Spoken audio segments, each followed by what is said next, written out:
గజం కేవలం 15,500 రూపాయలతో 150 గజాల భూమి కేవలం 23 లక్షలు మాత్రమే. లెక్క పెట్టియాల్సిందే అని ఈ రోజు నా ప్రభుత్వం మా మంత్రివర్గ సహచరులు తీసుకున్న నిర్ణయాన్ని ఈ ప్రతిపక్షాలు అభినందించాల్సిన అవసరం లేదు అధ్యక్ష. మిగతా విషయాలలో భిన్నాభిప్రాయాలు ఉండొచ్చు, భేదాభిప్రాయాలు ఉండొచ్చు, కానీ డ్రగ్స్ మహమ్మారిని నిషేధించడానికి నిర్వీర్యమైపోతున్న యువతను, చిన్న చిన్న పాఠశాలల ఆడపిల్లలు బలైపోతున్న ఈ మహమ్మారిని నిషేధించడానికి ఈ దాన్నైనా అభినందించడానికి మన ప్రభుత్వాన్ని మీరు అభినందించడానికి మీకు మనసు రాలేదా అని నేను అడుగుతున్నా అధ్యక్ష. అంటే ఈరోజు ఈ సభలో వీళ్ళందరూ మిగతా వాటిలలో వాళ్ళకి రాజకీయ కోణాలు ఉండొచ్చు, కానీ ఈ విషయంలో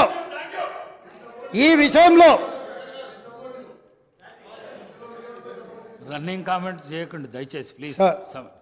సార్ పాపం తెలియక అట్లా అంటుండే, కానీ తర్వాత ఆయనకుండే బాధలు ఆయనకుంటాయి. ఎందుకంటే ఎవరైతే ఈ అంశం మీద పూర్తి స్థాయిలో మాట్లాడినరో వారు బాధ్యత తీసుకొని మిగతా విషయాలలో మాకు భిన్నాభిప్రాయాలు ఉన్నా డ్రగ్స్ నిర్మూలన విషయంలో, మత్తు పదార్థాలను నిషేధించడంలో, గంజాయి ఇతర మత్తు పదార్థాలను ఈ రాష్ట్ర సరిహద్దులను దాటి లోపలికి రానివ్వకుండా కంచేసి కాపాడాల్సిన బాధ్యత ఈ 119 మంది శాసనసభ్యుల మీద ఉన్నది అని మనందరం ఏకగ్రీవంగా ఈ విషయంలో ఒక అభిప్రాయానికి వచ్చి ఉంటే ఎంత మంచి సందేశం ఇవాళ తెలంగాణ ప్రజలకు చేరుండేది అధ్యక్ష. కాళ్ళు వనకాలి అధ్యక్ష. ఎవరైనా ఈ రాష్ట్రంలో గంజాయి కానీ, కొకైన్ కానీ, హెరాయిన్ కానీ ఇట్లాంటివి రకరకాల ఎన్నో పేర్లు పలకడానికి కూడా నాకు రాదు అధ్యక్ష. వీటన్నిటినీ 100% ఉక్కు పాదంతో అణిచివేస్తాం, ఎంత వాళ్ళున్నా బొక్కలేస్తామనే నిబద్ధతతో మా ప్రభుత్వం పనిచేయబోతుంది. దీనికైనా వాళ్ళు పూర్తి స్థాయిలో మద్దతు పలకాలి అని చెప్పి మీ ద్వారా వారికి విజ్ఞప్తి చేస్తున్నా అధ్యక్ష. అదేవిధంగా అధ్యక్ష,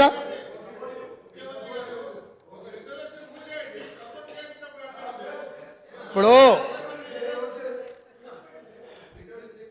గవర్నర్ గారి ప్రసంగంలోనే ఈ అంశాన్ని స్పష్టంగా ప్రస్తావించిన వారు ఎంతసేపు మాట్లాడినరో మీరు సమయం తీయండి. మా సభ్యులు ఎంతసేపు మాట్లాడినరో, టీఆర్ఎస్ సభ్యులకు ఎంతసేపు సమయం ఇచ్చినరో రెండు పోల్చి చూడండి అధ్యక్ష. ఈ విషయంలో మనకు భిన్నాభిప్రాయాలు, భేదాభిప్రాయాలు ఉండాల్సిన అవసరం ఏముంది అధ్యక్ష? ఏమన్నా ఉందా అధ్యక్ష? ఇందులో నేను ఏమైనా ఎవరికైనా నష్టం జరిగే విధంగా, లేకపోతే వాళ్ళ కష్టం జరిగే విధంగా ఏమన్నా ప్రభుత్వం నిర్ణయం తీసుకుంటుందా అధ్యక్ష?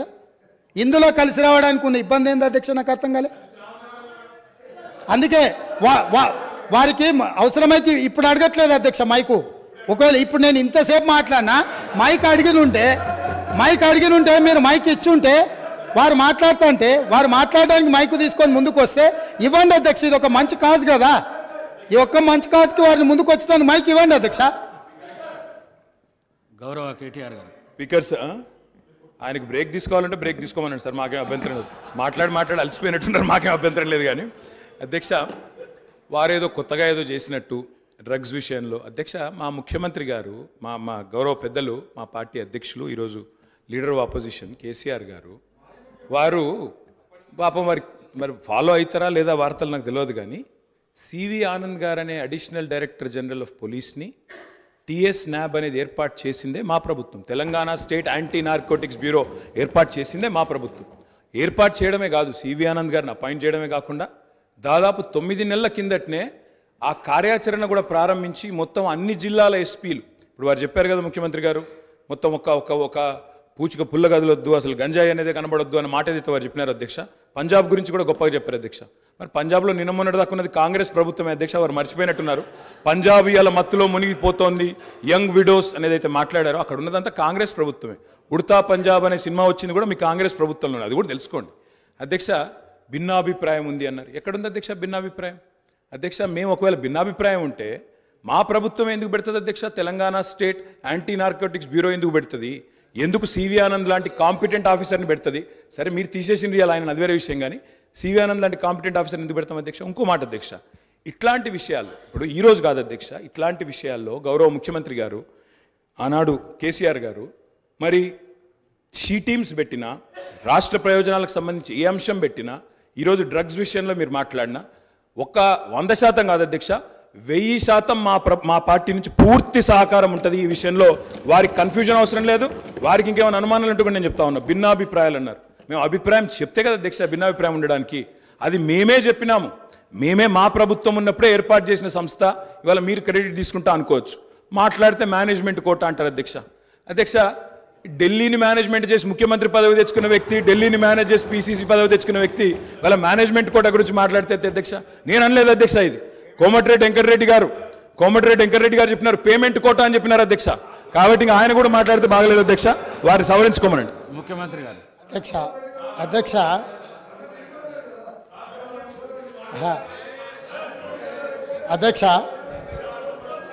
సభ్యుడికి ఇట్లయినా పరివర్తన వస్తుందేమని నేను అనుకున్నా. స్పష్టంగా ఒక అంశానికే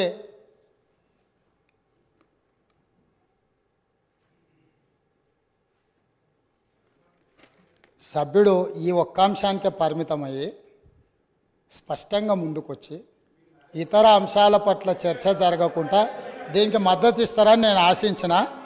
సో నన్ను నిరాశపరిచింది. మళ్ళీ సేమ్ రిటారిక్ పొలిటికల్ అలిగేషన్ చేసే ప్రయత్నం చేసిండ్రు. నాకేం ఇబ్బంది లేదు. టిఎస్ నాబ్ అనే ఒక పేపర్ మీద కాగితం తయారు చేసిండ్రు అధ్యక్ష.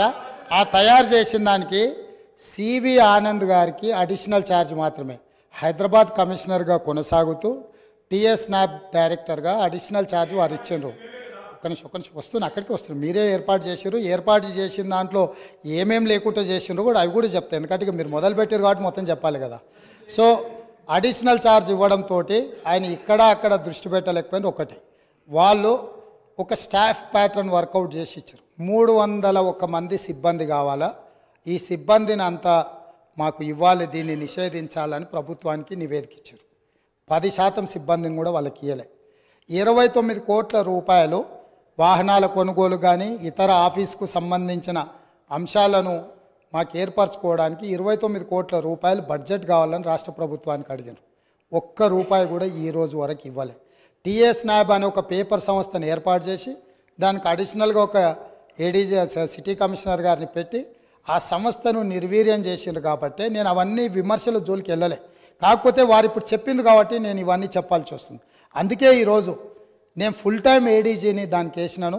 ఇమ్మీడియట్గా 29 కోట్లు కాదు, అవసరమైతే మీరు 50 కోట్లు తీసుకోండి.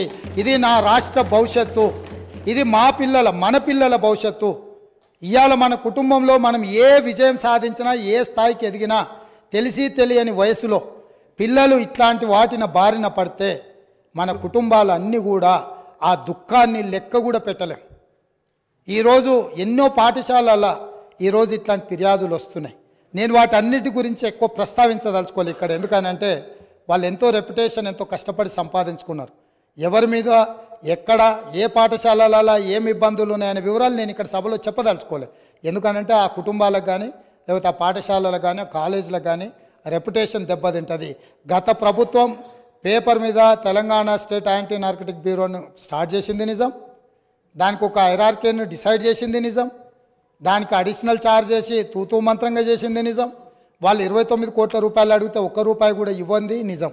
వీటన్నిటిని సమీక్షించి అందుకే నేను ఏమంటున్నా అంటే ఈ ఒక్క విషయంలో విమర్శల జోలికి వెళ్లకుండా ఈ తెలంగాణ సమాజాన్ని ఒక బలమైన సమాజంగా, ఈ తెలంగాణ సమాజం అంటే ఒక ఉద్యమాల గడ్డ, తరతరాలుగా మనము నిటారుగా నిలబడి కొట్లాడిన చరిత్ర ఉన్న గడ్డ.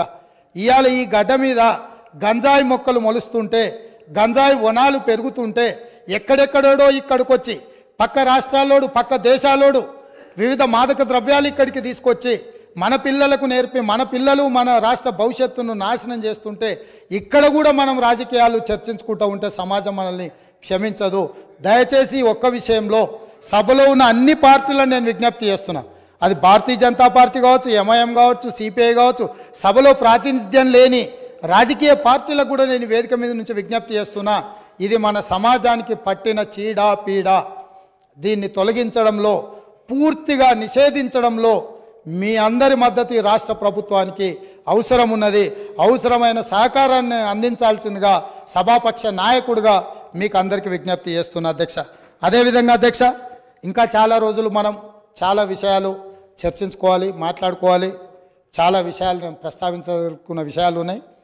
నేను ఒక మాట మీ ద్వారా 6 గ్యారంటీల విషయంలో ఇందిరమ్మ రాజ్యంని ఏర్పాటు చేయడంలో దళితులకు, గిరిజనులకు, బడుగు బలహీన వర్గాలకు, మైనారిటీలకు, మహిళలకు, విద్యార్థులకు, నిరుద్యోగ యువకులకు, ఉద్యమకారులకు, అమరవీరుల కుటుంబాలకు 100% ఈ ప్రభుత్వంలో న్యాయం జరుగుతుంది. ఈ ప్రభుత్వము తెలంగాణ ప్రజలకు స్వేచ్ఛనిస్తుంది. ఈ ప్రభుత్వం తెలంగాణ ప్రజలకు సామాజిక న్యాయం చేస్తుంది. మా మంత్రివర్గ కూర్పు చూస్తేనే ఈరోజు సామాజిక న్యాయం ఎట్లుంటుందో మీకు అర్థమై ఉండొచ్చు. ఈరోజు ఇందిరమ్మ ఇంట్లో ఈ రోజుకు ఉన్న ఇందిరమ్మ ఇంట్లో ఈరోజు మీరు ఇక్కడ నుంచి వెళ్ళి చూడొచ్చు. ఖానాపూర్ ఎమ్మెల్యే వెడమ బొజ్జు ఆనాడు ఇందిరమ్మ ఇచ్చిన ఇంట్లోనే ఉంటూ ఈరోజు ఎమ్మెల్యేగా ఈ సభలో కాలు పెట్టిండు. ఒక బలహీన వర్గాలకు సంబంధించిన బీర్ల ఐలయ్య ఈరోజు ఇందులో కాలు పెట్టిండు. ఒక ఈర్లపల్లి శంకరయ్య షాద్నగర్ నుంచి రజక కుటుంబం నుంచి వచ్చిన వాడు ఈ శాసనసభలోకి రావడం జరిగింది. ఇట్లా చెప్పుకుంటూ వెళ్తే అత్యంత పేదలు, నిరుపేదల నుంచి వచ్చిన వాళ్లకు ప్రజలతో ఉన్న సంబంధాలు, అనుబంధాలతోని మందుల శామ్యుల్ మీరు అణిచివేసి తెలంగాణ ఉద్యమంలో ఉండి మీతో ఉద్యమంలో మొదటి నుంచి చివరి వరకు ఉన్న మందుల శామ్యుల్ని మీరు అనాథగా వదిలేస్తే 50,000 రూపాయల నగదు లేకపోయినా 52,000 ఓట్లతోని కాంగ్రెస్ పార్టీ మల్లికార్జున ఖర్గే, సోనియమ్మ గారి నాయకత్వంలో ఎమ్మెల్యేని చేసి ఈ సభలోకి మందుల శామ్యుల్ని తెలంగాణ ఉద్యమకారుణ్ణి ఈ కాంగ్రెస్ పార్టీ తీసుకొచ్చింది. అధ్యక్ష, కాంగ్రెస్ పార్టీ చిత్తశుద్ధిని ఈ దేశంలో ప్రజలు ఆలోచన చేయనప్పుడు, ఈ దేశంలో ప్రజలకు స్వతంత్రం కావాలి అని అందరికి అవగాహన లేనప్పుడే ఈ దేశ ప్రజలకు స్వేచ్ఛనివ్వాలి, స్వతంత్రం తీసుకురావాలి అని కాంగ్రెస్ పార్టీని ప్రారంభించి ఆగస్టు 15, 1947లో ఈ దేశానికి స్వతంత్రం సాధించిన పార్టీ కాంగ్రెస్ పార్టీ. నిజాం రజాకర్ల పరిపాలనలో ఉన్న ఈ ప్రాంతాన్ని విముక్తి కలిగించాలి అని సాయుధ రైతాంగ పోరాటంలో ఈ ప్రాంతంలో నిటారుగా నిలబడి వేలాది మంది నేల కొరుగుతున్నప్పుడు ఈ నేల తల్లి తడిసి ముద్దై మా కమ్యూనిస్టు సోదరులు, ఆనాటి స్టేట్ కాంగ్రెస్ సోదరులు అందరూ ఏకోన్ముఖమై రాజ్యం మీద, రాజు మీద వీరోచితంగా పోరాటం చేస్తున్నప్పుడు ఈ ప్రజలకు విముక్తి కలిగించాలి, ఈ ప్రజలకు స్వేచ్ఛనివ్వాలి, స్వతంత్రాన్ని ఇవ్వాలి అని చెప్పి ఆనాడు పండిత్ జవహర్లాల్ నెహ్రూ గారు ప్రధానమంత్రిగా ఉన్నప్పుడు కేంద్ర హోంశాఖ మంత్రి సర్దార్ వల్లభాయ్ పటేల్ ఈ ప్రాంత ఉమ్మడి హైదరాబాద్ రాష్ట్రానికి ఆ రోజు విముక్తి కలిగించి భారతదేశంలో కలుపుకొని స్వతంత్రాన్ని ఈ ప్రాంతానికి ఇచ్చిన పార్టీ కాంగ్రెస్ పార్టీ. ఈ కాంగ్రెస్ పార్టీ ఒక రామ్జీ గోండును, ఒక కొమరం భీమును, ఒక చాకలి ఐలమ్మను, ఒక దొడ్డి కొమరయ్యను, ఒక సర్దార్ సర్వాయి పాపన్న గౌడును ఆదర్శంగా తీసుకొని ఒక సురవరం ప్రతాప్ రెడ్డి గారు వేసిన దారులను దృష్టిలో పెట్టుకొని ఒక ప్రొఫెసర్ జయశంకర్ గారు, ఒక కొండా లక్ష్మణ్ బాపూజీ నిర్ణయించిన ఎజెండాతోని శ్రీమతి సోనియా గాంధీ గారు ఈ రాష్ట్రాన్ని ఇవ్వాలి, ఈ ప్రజల యొక్క ఆకాంక్ష నెరవేర్చాలి అని ఆంధ్రప్రదేశ్లో పార్టీకి తీరని నష్టం జరిగిన, కేంద్రంలో అధికారం కోల్పోయిన, తెలంగాణ రాష్ట్రంలో ఎన్నో ఒడిదుడుకులను ఎదుర్కొన్నా ఇంటికొచ్చి కడుపులో తలకాయ పెట్టి కాళ్ళకు దండం పెట్టి నమ్మించి మోసం చేసిన ఒక్క మాట పల్లెత్తు మాట అనకుండా క్షమించగలిగిన క్షమా గుణం ఉన్న నాయకురాలు శ్రీమతి సోనియా గాంధీ గారు. చరిత్ర పుటలలో ఎవరు కుటుంబాలు కుటుంబ సమేతంగా సపరివార సకుటుంబ సమేతంగా వెళ్ళి సోనియా గాంధీ గారి కాళ్ళకు దండం పెట్టి తర్వాత వెన్నుపోటు పొడిచిండ్రో చరిత్ర పుటలలో శాశ్వతంగా ఉంది. అయినా ఈ రోజు వరకు శ్రీమతి సోనియా గాంధీ గారు ఏ ఒక్కరోజు కూడా పల్లెత్తు మాట అనలేదు. 2004లో కరీంనగర్ జిల్లా నుంచి ప్రజలకు ఒక గ్యారెంటీ ఇచ్చింది, ఆ గ్యారెంటీని అమలు చేసింది. మళ్ళీ సెప్టెంబర్ 17, 2023 నాడు రంగారెడ్డి జిల్లాలో రాజీవ్ గాంధీ ప్రాంగణంలో ఈ తెలంగాణ ప్రజలకు 6 గ్యారెంటీలను ఇచ్చింది. ఏ కష్టం వచ్చినా, ఏ నష్టం వచ్చినా, ఎవరు అడ్డుపడ్డా, ఎవరు నిలవరించాలి, ఎవరు అభ్యంతర పెట్టినా 6 గ్యారెంటీలను ఖచ్చితంగా అమలు చేసే గ్యారెంటీని ఈరోజు ముఖ్యమంత్రిగా నా మంత్రివర్గ సహచరులందరి తరఫున తెలంగాణ ప్రజలకు మాట ఇస్తున్నా. ప్రతిపక్షాలను ఇప్పటికి కూడా వారికి విజ్ఞప్తి చేస్తున్నా, మేము విధానపరమైన నిర్ణయాలు చేస్తాం, ప్రతిపక్షాలుగా బాధ్యతాయుతంగా సలహాలు సూచనలు ఇవ్వండి. సహేతుకమైన సలహాలు సూచనలకు ఎప్పుడు కూడా మా మిత్రుడు ఎంఐఎం పార్టీ కావచ్చు, మా కమ్యూనిస్టు సోదరుడు కావచ్చు, భారతీయ జనతా పార్టీ సోదరులు కావచ్చు, ఈ రాష్ట్రాన్ని నిర్మించడంలో, ఈ రాష్ట్రాన్ని అభివృద్ధి పదం వైపు నడిపించడంలో, ఈ రాష్ట్రమే ప్రపంచంతో పోటీ పడే విధంగా ఈ తెలంగాణ రాష్ట్రాన్ని ప్రపంచంతోనే పోటీ పడే విధమైన సంక్షేమ అభివృద్ధి కార్యక్రమాలలో ముందుకు తీసుకెళ్లడానికి సహకరించే ప్రతి ఒక్కరిని అవకాశం ఇస్తాం. అదేవిధంగా ఇవాళ మీరు ఏదైతే మాట్లాడుతున్నారో ఈ సభలో కొంచెం ప్రిపేర్ అయి రాండి, చదువుకొని రాండి, అవగాహనతో రాండి, అంశాలను ప్రస్తావించండి. నా నూతన సభ్యులకు కూడా దాదాపుగా 50 మంది సభ్యులు మొదటిసారి ఎన్నికై సభలోకి వచ్చిండ్రు. వాళ్ళందరూ మనల్ని చూసి నేర్చుకోవాలి. ఎమ్మెల్యే పదవి అనేది తాత్కాలిక ఉద్యోగం కాదు.